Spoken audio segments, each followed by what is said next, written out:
compañeras y compañeros asambleístas. Los hechos que paso a relatar suceden muy cerca, pero a veces no los queremos ver hasta que nos afectan. Estuvimos con la comisión en Carchi, Sucumbíos, y con usted, señora presidenta, en Esmeraldas, antes de que se nos envíe este proyecto de ley. Vimos allí a nuestros conciudadanos, especialmente indígenas, desplazados hacia el interior de su propio país por la llegada masiva y permanente de ciudadanos, hermanos colombianos. Vimos como el contrabando de combustible, de droga, el sicariato, las actividades de aprovisionamiento y logística a las fuerzas irregulares colombianas es la principal, cuando no la única forma de sustento en ciertos lugares de esa frontera. Se nos demostró cómo el flujo del capital financiero de las fuerzas irregulares colombianas es una cotidiana en estas provincias. Quedó claro para la comisión que la presencia del Estado en esta zona ha sido inexistente o nula, que no hay maestros, que no hay jueces, que no hay fiscales, que no hay policía, que la única forma de organización estatal y autoridad es la presencia del ejército, que no puede ser permanente, fuerzas armadas luchando contra fuerzas superiores, soldados en la indefensión, cuyo único sustento legal para estar en la zona es una vieja ley de control de armas. Hemos visto poblaciones que de hecho no aceptan ninguna autoridad, que han quemado los cuarteles policiales y los municipios y cuyas autoridades para ejercer su jurisdicción deben siempre acudir al uso de la fuerza. Es tal la descomposición moral, ha calado tanto en el imaginario popular esas nuevas actividades, que la gente en ciertos sectores, como le consta a usted, señora presidenta, hacen coplas y cantan baladas muy imaginativas, resaltando las actividades ilegales a las que se dedican, especialmente al tráfico de combustible. Es indudable que todo este panorama no lo vieron o no lo quisieron ver los gobiernos pasados y que ahora, por primera vez, este gobierno toma medidas sobre ello. También existen realidades urbanas que la Comisión ha visto. En este proceso nos hemos acercado a la realidad de las víctimas de los accidentes de tránsito, de las víctimas de la delincuencia, de las víctimas del abuso del poder y de los eventos catastróficos. ¿Quiénes más que ellos para entender esta realidad de inseguridad en que vivimos? Y estos colectivos han sido invitados a la Comisión. En conclusión, señora presidenta, hemos visto un contexto de inseguridades y de violencias. Inseguridades por la ausencia de la estructura estatal y por ausencia del ejercicio pleno de los derechos de los ciudadanos y ciudadanas. Violencia en lo económico por el desempleo y la exclusión. Altos costos sociales que pagan los más pobres. Frustración por parte de pueblos que van perdiendo las esperanzas de un futuro diferente. Evasión hacia las drogas como forma de encontrar la salida. Juventud que no puede dar un sentido a su vida porque los adultos no hemos sabido proponer fines trascendentes y los medios, pudiendo ser un instrumento de cambio revolucionario, solo proponen los ideales nefastos de la sociedad de consumo.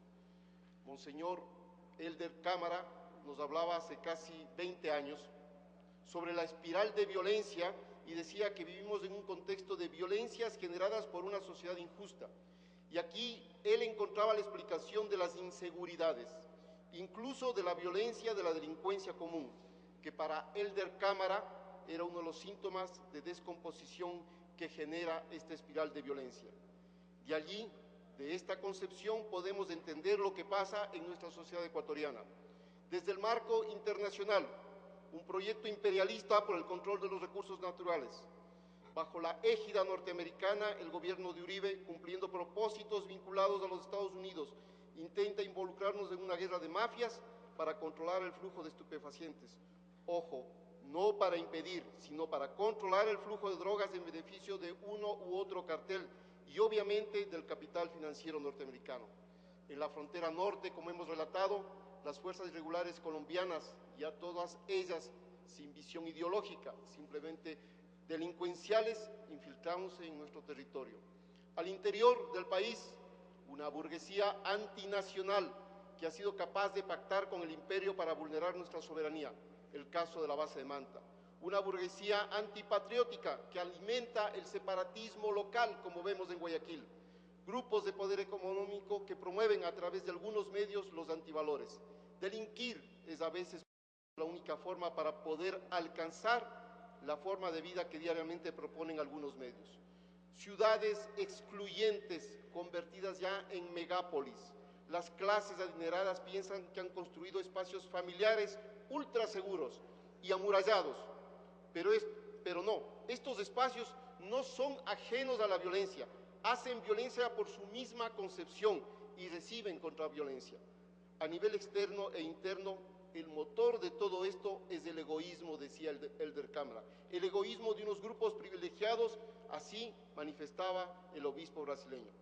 Conclusión, señora presidenta, alguien dijo en la comisión, textualmente, sin lugar a dudas, el Ecuador es el país más amenazado de América Latina. Por ello, la necesidad de esta ley de seguridad pública y del Estado. No podemos escudarnos en teorías, no podemos decir que debemos pasar de la teoría, de la doctrina de la seguridad nacional, de la Guerra Fría, donde se veían enemigos internos y externos, a una nueva moda intelectual o académica.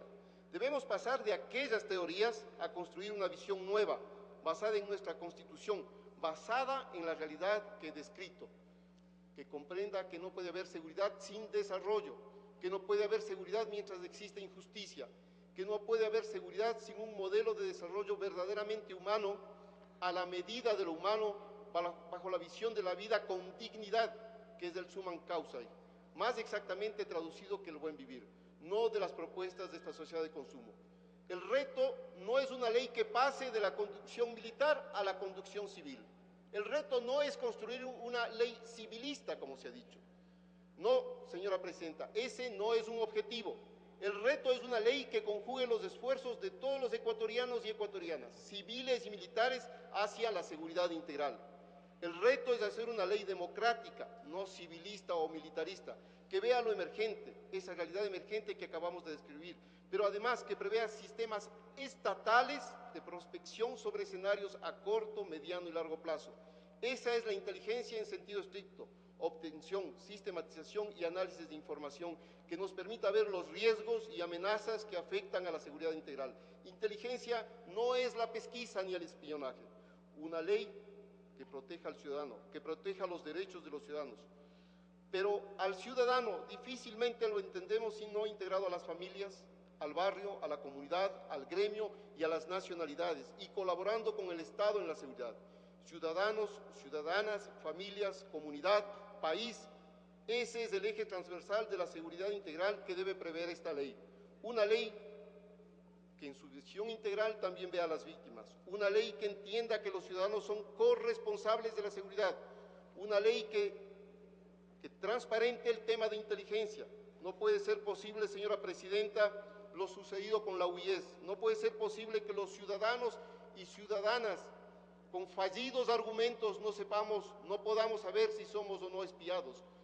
No puede suceder nunca más que se destruyan los documentos, que se los quemen, que no quede rastro de ellos, que los ciudadanos tengan que esperar 15 y 20 años para tener certeza sobre indicios de violaciones a los derechos humanos.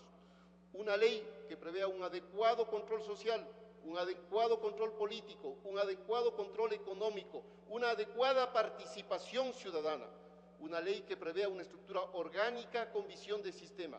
Una ley que entre al detalle y a la definición sobre el tema de los estados de excepción, donde los derechos ciudadanos se ven como en el filo difuso de una navaja.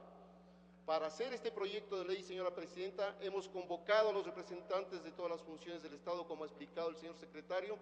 Hemos invitado a los señores ministros del área de seguridad, a las Fuerzas Armadas, a la Policía Nacional, organismos ejecutores que no podían dejar de venir y cuyos aportes han sido importantes y vitales para esta ley. Hemos invitado a la academia, a los intelectuales, a la sociedad civil, a los colectivos de víctimas, representantes de comunidades y organizaciones de derechos humanos. Nos hemos alimentado también por esfuerzos anteriores de los diferentes ministros, aportes históricos importantes como la agenda de seguridad construida bajo la coordinación del exministro Gustavo Larrea, aportes de los ministros del área de seguridad que fueron consensuados con la sociedad civil. Con todo esto hemos llegado a este proyecto, que para nosotros, señora presidenta, compañeros asambleístas, sigue siendo un borrador de trabajo, un esquema para la discusión, un esquema que para llegar a definiciones debe contar con el aporte de todos ustedes. Agradezco y resalto el espíritu democrático con el que se debatió este tema. Especialmente resalto el aporte y participación de los compañeros de la minoría, cuya visión privilegiada sobre el tema de seguridad, como el caso del coronel Hernández, nos ayudó a prefigurar este borrador. Gracias, señora presidenta.